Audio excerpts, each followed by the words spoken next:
Previously on Operation Ivy Bells, the Soviet Navy discovered and extracted the Beast recording pod from the deep seabed. Deep inside Soviet waters, a US spy submarine barely escaped a catastrophic confrontation with enemy warships. Back in Washington, a terrifying realization struck the intelligence community. The Kremlin had a high-level mole inside the NSA. The FBI launched one of the most desperate, highly classified mole hunts in modern espionage history. This is Part 3, the Cold War Hunt. For nearly 4 years, investigators hit absolute dead ends. The traitor had left no paper trail, no financial anomalies, and no mistakes. Every individual with clearance to the Ivy Bells operation was placed under intense, quiet scrutiny. The agency was paralyzed by suspicion. Co-workers suspected each other, and the leakage of secrets threatened to compromise other global assets. Then, in the summer of 1985, a sudden earthquake shook the Soviet intelligence apparatus from within. A high-ranking KGB officer named Vitaly Yurchenko, the deputy chief of Soviet counterintelligence, quietly walked into a US diplomatic office. Yurchenko wanted to defect. In exchange for political asylum, he offered Washington the names and secrets of the KGB's most valuable American assets. During his intense debriefing, Yurchenko recalled a specific walk-in spy who had visited the Soviet embassy in January 1980. He didn't know the traitor's real name, but he provided a single highly descriptive clue. He was a former NSA analyst with thinning red hair. The FBI counterintelligence team immediately rushed to their archives, running the description through database records of former employees.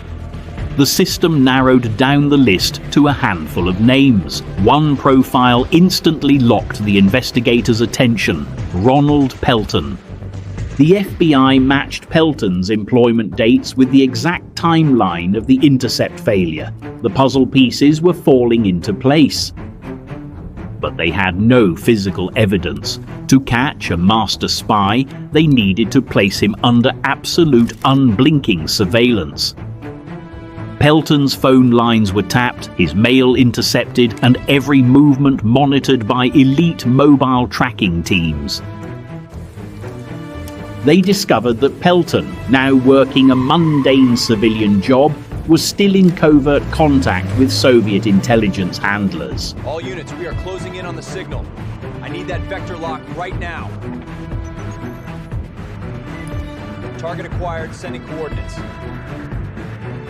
The FBI realized Pelton was preparing for another major information exchange. They had to act before more damage was done. In November 1985, the trap was sprung. The FBI decided to confront Pelton directly in a high-pressure environment. 2 senior FBI agents approached Pelton in the hotel lobby, calmly asking him to step into a private room for a routine questionnaire. Pelton, believing it was a minor security audit, complied. He walked straight into a carefully prepared psychological cage. The agents sat down, opened their briefcases, and began a brilliant multi-hour interrogation technique. They didn't accuse him immediately. Instead, they slowly walked him through his financial history and his visits to the embassy.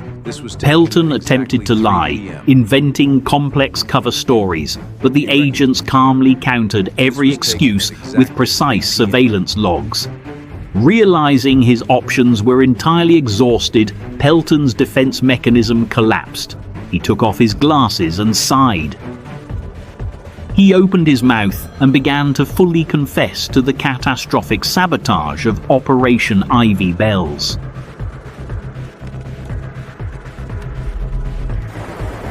In the epic finale of Operation Ivy Bells, the fallout of Pelton's confession triggers an international explosion, leading to a high-stakes federal trial. What happened to the secrets recovered by Moscow? And how did this mission change global cyber warfare forever? Stay tuned for the final episode, The Legacy of the Abyss.